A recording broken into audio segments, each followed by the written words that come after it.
નમસ્કાર દર્શક મિત્રો, મિત ગુજરાત ન્યૂઝમાં આપનું હાર્દિક સ્વાગત છે। વડોદરાના અંકોડિયા ગામની સીમમાં મળેલા અજાણી મહિલાના હત્યાના ગુનાનો ભેદ ઉકેલાયો। વીમાના નાણાંના લોભે બહેને જ પોતાની બહેનની હત્યા કરાવી। વડોદરા ગ્રામ્ય પોલીસે 2 આરોપીઓને ઝડપી પાડ્યા। મૃતક અઝીઝાની બહેન ફિરોઝા દિવાન અને રમીઝ શેખની ધરપકડ ગ્રામ્ય પોલીસે કરી। મૃતક ગોરવા વિસ્તારની અજીઝાબાનું હોવાનું બહાર આવ્યું હતું। સીસીટીવી અને ટેકનિકલ સર્વેલન્સને આધારે આરોપીઓ ઝડપાઈ ગયા હતા।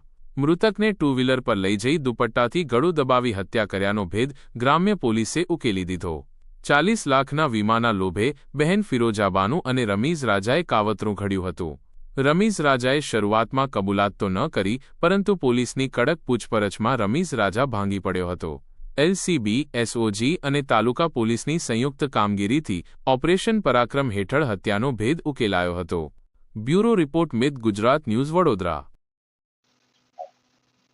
પરમ દિવસે વડોદરા ગ્રામ્યના વડોદરા તાલુકા પોલીસ સ્ટેશનની અંદર આંકોડિયા નજીક એક અનનોન ડેડ બોડી પોલીસે મળી હતી।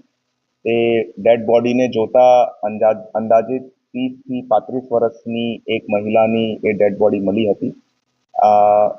ડેડ બોડીનો ફોરેન્સિક પીએમ કરાયા પછી પોલીસે એક જાણ પડી કે it is a case of strangulation અને ગળા ઘોંટવાના કારણે આ મર્ડરનું બનાવ બન્યું છે તેવી રીતેની હકીકત સામે આવી। એ હકીકતને ધ્યાને રાખતા સર્વપ્રથમ પોલીસ દ્વારા આ વિક્ટિમની આઈડેન્ટિટીને પ્રસ્થાપિત કરવાનું કાર્ય ચાલુ થયું અને પોલીસ દ્વારા આ વિક્ટિમને શોધીને એ જાણ પડી કે આ એક અજીનાબાનુ મુસ્તફા દિવાન 36 વર્ષની મહિલા છે, જો પોતે ગોરવા વિસ્તારની અંદર રહે છે। આ એમની ડેડ બોડી છે। એમના પરિવારને સંપર્ક કરતા એ અગાઉના રાત્રે 8 વાગ્યા પોતાના ઘરથી એકલી નીકળેલી હતી એવી રીતેની માહિતી પોલીસે મળી હતી। પોલીસ દ્વારા તાત્કાલિક પછી એમના કોલ ડિટેલ્સ, એમના મોબાઈલ ફોન તરફથી ઇન્વેસ્ટિગેશન ચાલુ કરવામાં આવ્યું। એ સાથે જ સીસીટીવી કેમેરા બનાવના સ્થળના અને એમના ઘર તરફથી જો એ નીકળેલા હતા તેમને ટ્રેસ કરતા પોલીસ જો છે તે આર્ય હાઇટ્સ પાસે એક ચોકડી ઉપર પહોંચી। ત્યાં એક ઇસ્મ દ્વારા એમને પોતાના મોપેડ ઉપર લઈ બેસાડીને આગળ જતાની હકીકત પોલીસે જાણ પડી। જ્યારે પોલીસ એ સીસીટીવીને આગળ પાછળ જોતી હતી ત્યારે અમે એક જો અક્યુઝ છે એમનું એક ક્લિયર પિક્ચર મળ્યું અને એવી રીતેની અમારા હ્યુમન સોર્સિસથી માહિતી મળી કે આ અક્યુઝ આ ફેમિલી સાથે નોન છે અને એમની મોટી બહેનના સાથે એ સંપર્કમાં છે। તો પોલીસ દ્વારા એમની મોટી બહેન ની પૂછપરછ કરવામાં આવી। સાથે સાથે આ જો ઇસ્મ છે તે ઝોમેટોની અંદર નોકરી કરતો હતો। તો ઝોમેટોના રિજનલ પ્રેસિડેન્ટ સાથે વાત કરીને એમના તમામ રાઇડર્સની ડિટેલ બહાર કાઢવામાં આવી। તો પૂછપરછ દરમિયાન આ વેરીફાઈ થઈ ગયું કે આ જો અક્યુઝ છે તેમને દ્વારા જ આ લેડીનું મર્ડર કરવામાં આવ્યું છે। જો અક્યુઝ છે તે રમીઝ રાજા ઉર્ફે હનીફભાઈ શેખ એમના દ્વારા આ વિક્ટિમ અગીનાબાનુ મુસ્તફા દિવાનનું મર્ડર કરવામાં આવ્યું। આ મર્ડરના મોટિવ બાબતે પોલીસ દ્વારા પૂછપરછમાં આ સમજણ પડી છે કે આ જો રમીઝ રાજા છે તે એમની મોટી બહેન ફિરોઝબાનુ ઉર્ફે અનીશા દિવાન સાથે ગયા 5 વર્ષથી રિલેશનશિપમાં હતો અને એમની મોટી બહેનના કહેવાથી એમને નાની બહેનનું મર્ડર કર્યું છે। વધારે પૂછપરછ દરમિયાન પોલીસે ડોક્યુમેન્ટ્સ હાથ લગ્યા છે જેની અંદર આ ફિરોઝાબાનુ દિવાન તરફથી પોતાની બહેનની લાઈફ માટે એક લાઈફ ઇન્સ્યોરન્સની પોલિસી લેવામાં આવી હતી।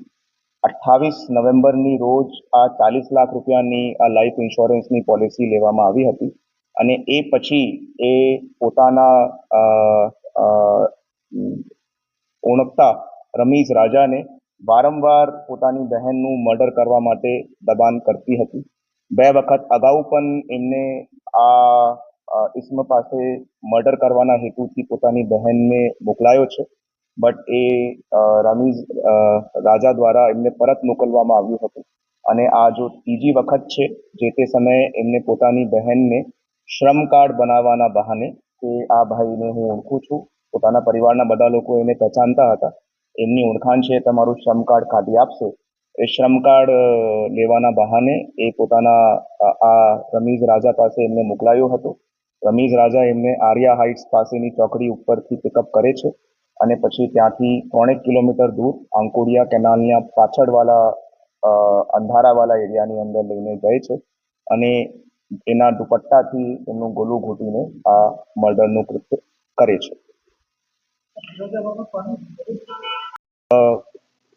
ફિરોઝા બાનુ છે તે પણ મેરિડ છે અને આ જો અજીના બાનુ છે, અજીના બાનુ મુસ્તફા દિવાન, એમના પણ ભૂતકાળની અંદર 3 વખત લગ્ન થઈ ચૂક્યા છે. નહીં, રમીઝ રાજાની કોઈ હિસ્ટ્રી એવી રીતેની નથી અને આ ફિરોઝા બાનુ અને રમીઝ રાજા બંને ભેગા મળીને જ આ પ્લાન બનાવ્યું હતું. 28 નવેમ્બરની રોજ આ ઇન્સ્યોરન્સ પોલિસીની પ્રથમ કિસ્ત એમના દ્વારા જમા કરાવવામાં આવી છે. Police has also recovered those document અને આ જો ફિરોઝા બાનુ દિવાન છે, એમના પોતાની સિસ્ટર સાથે ઘણા બધા ઝઘડાઓ દરરોજ થતા હતા. એ સાથે એમને પૈસાની ઇન્સ્યોરન્સની મુદત પાકી જાય એના હેતુથી એમનું આ મર્ડર કરાવવામાં આવ્યું.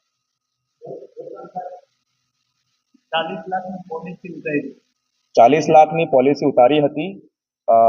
ખરેખર ઘર કંકાસનું રીઝન છે કે પૈસાનું લાલચ છે એ વેરીફાઈ કરવાનું ખરેખર મુશ્કેલ છે, કેમ કે એ બંને જ રીઝન સામે આવે છે. બટ પોલિસી જો છે તે 28 નવેમ્બરના રોજ જ કાઢવામાં આવી છે અને અત્યારે 10 દિનની અંદર જ એમની લાઈફ ઉપર આ જો છે મર્ડર કરવામાં આવ્યું છે. तो वन कैन इजीली डिड्यूस के लाइफ इंश्योरेंस के पैसे के चक्कर में ही ये मर्डर करना है.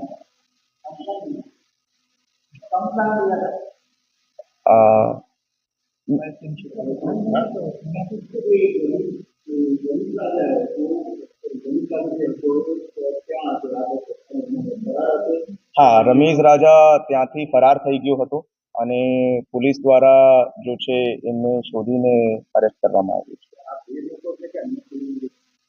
અત્યાર સુધી જો ઇન્વેસ્ટિગેશન આવી છે એમની અંદર આ 2 લોકોની જ મુખ્ય ભૂમિકા દેખાય છે. બાકી હાલ ઇન્વેસ્ટિગેશન ચાલુમાં છે અને બીજા કોઈનો પણ રોલ આવશે તો મેં એની અંદર આગળની કાર્યવાહી કરીશ.